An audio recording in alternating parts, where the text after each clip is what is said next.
Memo issued by Secretary Robert Gates says the Obama administration does not have a coherent strategy to keep Iran from getting a nuclear weapon. That memo was leaked to the New York Times, embarrassing the president. Joining us now from Washington, Fox News political analyst Charles Krauthammer with the inside story.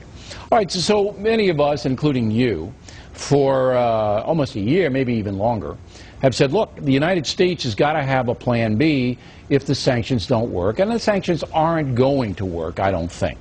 So Gates is basically at the end of his rope. Do you think that's what this was? I think what Gates is saying is we got to get serious here. Even if you're a believer in sanctions, the idea that sanctions or negotiations are going to do anything in the absence of a credible stick, a credible threat, is nonsense.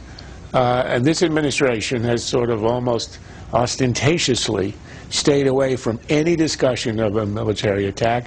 I mean, the implication is they're not even considering it. And when you get the Secretary of Defense saying we do not have a plan, and remember, he's in charge of the military, what he's saying is we have to have a contingency, we have to have something, and obviously they have nothing right now. But the Bush administration didn't have it either. I think they had contingencies, and in fact, there was a time when people really worried. I'm sure there were a lot of Iranians who worried that if the Bush administration were pushed, it might attack. Now, it didn't, but there was uncertainty. The problem is that the Obama administration has left no uncertainty. They are not even interested in this, and that's why you got the Gates memo. You've got to be interested, even if it's only a bluff, even if it's only a way to reinforce negotiations. Absolutely. Now, say you were President Krauthammer. We have a big military expenditure in Iraq and a big military expenditure in Afghanistan. We simply don't have the forces to invade on the ground. That would be horrible anyway. So what would you do? What kind of a military plan B would be realistic enough to get the Iranians' attention?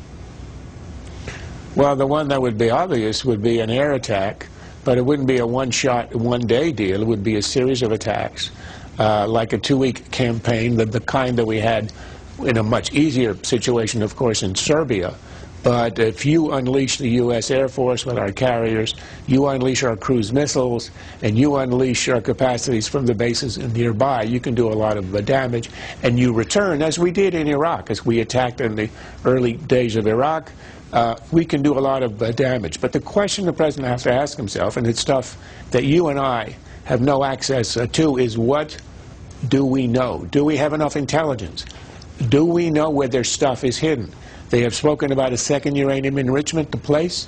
Do they have others? And also, how deeply you're buried and how hardened are the targets? Because unless we know if we have access with our equipment, our bombs, they may be ineffective. So I think they've got to make an assessment on the current intelligence, which appears, at least to us on the outside, rather weak. Okay, now, if you do bomb, you're going to kill thousands of civilians and launch World War III, in my opinion, that every Muslim nation, jihadist, I mean, that's just going to be all over the place. Everything goes up. If you put a naval blockade in, it might be less intense. It is not a hard country to blockade. You could starve them out pretty fast by blocking the oil going in there, the refined oil going in. Is that an option? The U.S. Navy really hasn't been used very much in recent years. I would agree with you. You don't want to go to the attack. Certainly not yet. Not now. It would be premature. I think we ought to try something short of that. Now, what I would suggest would be a real embargo of gasoline, which would absolutely halt the ability of the regime to govern its own country.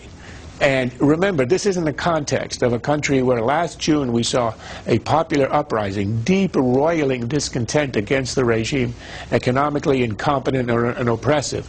That combination could mean that if you had a real embargo of gasoline, real sanctions, you might be able to get regime change. Now, that's the ultimate objective. Sanctions are not going to affect the regime. It will not change its mind about acquiring nukes. No, the only way it's going to work. But if you do that, you run up against China. Yeah, you run up against China in particular.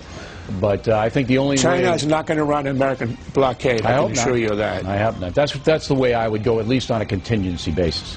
Charles, thanks very much as always. Pinheads and Patriots on deck tonight.